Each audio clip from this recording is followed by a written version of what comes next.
À l'échelle d'une fonction entière, comme par exemple un approvisionneur ou le service client, outiller la fonction, c'est en fait pouvoir outiller plusieurs dizaines de cas d'usage potentiellement, qui, pris indépendamment les uns des autres, peuvent paraître insignifiants, mais qui, une fois mis ensemble, représentent un potentiel d'amélioration de la productivité et de la compétitivité qui est très significatif. Alors pour outiller concrètement ce potentiel et pour le réaliser, la démarche à suivre, elle commence par le terrain, elle commence par aller constater quelles sont les tâches individuelles et élémentaires qui sont gérées par la fonction aujourd'hui, et ensuite d'identifier à partir de ces tâches comment l'outiller de manière globale, comment l'outiller de manière complètement intégrée. On dessine ensuite un prototype, une première version qui est complètement fonctionnelle et qui va permettre d'outiller une partie de ces tâches-là.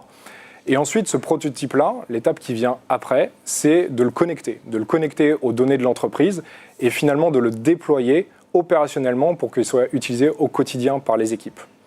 Tout ça, ça va être la phase de construction de cet assistant IA.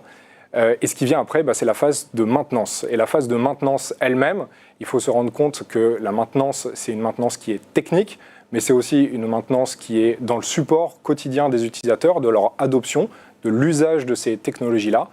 Et notre constat, c'est qu'il faut à peu près réserver environ 20% du budget initial du projet pour les frais qui vont être inhérents à cette maintenance fonctionnelle, comme je disais, mais aussi maintenance technique.